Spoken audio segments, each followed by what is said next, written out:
Suite au Codeco de ce mercredi, je vais essayer de vulgariser, comme vous le demandez régulièrement, les différentes mesures. Mesures prises en 3 dates, 2 dates en avril et une date au mois de mai. Et le 19 avril, on commence par l'enseignement. Les maternelles, les primaires, premier degré du secondaire seront à 100% à l'école. Le deuxième et troisième degré du secondaire, lui, sera 50% à l'école et 50% à la maison.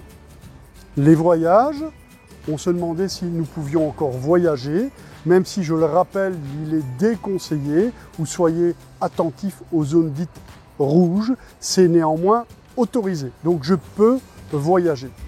Il y a évidemment des mesures, notamment des tests à voir, à faire, mais aussi je voudrais vous inviter à aller dans les agences de voyage. Au-delà de soutenir ces agences qui ont effectivement dû fermer leurs portes, comme malheureusement bon nombre de commerces, ils savent mieux que personne quelles mesures vous devrez prendre ou faire pour aller dans tel pays ou dans un autre pays.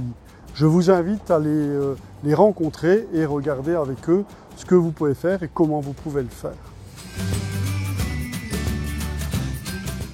Le 26 avril, là, on ne peut pas encore crier ouf, mais il y a une lueur d'espoir, puisque les métiers de contact pourront réouvrir tout en respectant les règles, mais ça, ils le faisaient déjà précédemment, merci à eux.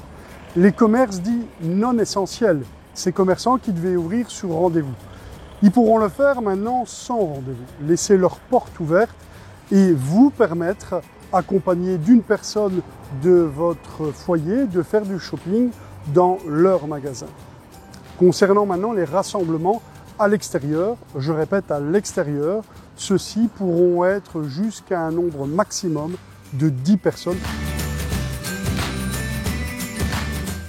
Alors le 8 mai, qu'est-ce qui change? Bon, vous savez qu'on nous a dit aussi qu'il fallait attendre l'évolution de cette pandémie, mais on va rester optimiste évidemment. Et ce que je vais vous décrire et vous définir ici, ce sera tout ce qui peut se passer à l'extérieur. Donc on ne parle pas encore de l'intérieur, on parle de l'extérieur. À l'extérieur, les cafés, les bars, les restaurants pourront vous servir en terrasse et c'est quand même une belle avancée, même si il y a encore beaucoup de progrès à faire, mais c'est une avancée.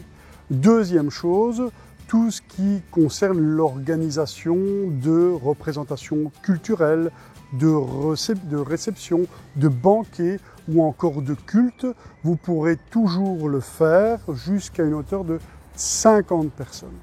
Vous aurez aussi tout ce qui concerne le club sportif ou les associations. Se fera à l'extérieur, tout âge là par contre. Vous saviez qu'il y avait des critères d'âge il y a encore de cela quelques jours. À partir du 8 mai, ce sera tous les âges confondus, mais avec un maximum de 25 personnes et sans public. Et alors, à partir de cette même date, le couvre-feu que nous avions, lui, tombe. Vous verrez, il y a encore quelques petites précautions d'usage à prendre et donc je vous invite à les découvrir sur notre site internet. Alors je sais que c'est toujours des discours, c'est toujours des réflexions, c'est toujours des conseils qu'on donne, des obligations qui nous privent de nos libertés et que vous en avez marre et croyez-moi, c'est pareil pour tout le monde. Je pense qu'il n'y a aucune exception dans ce cadre-là. Mais s'il vous plaît, continuez ensemble à prendre nos précautions, à faire attention le mieux possible pour retrouver l'ensemble de nos libertés et pas une toute petite partie de nos libertés. Pensez à la santé des uns des autres, pensez à vivre et pour cela, pensez à la vaccination, pensez aux gestes barrières et on retrouvera dans quelques mois, je l'espère de tout cœur, notre liberté pleine et entière. Donc je compte sur vous et courage.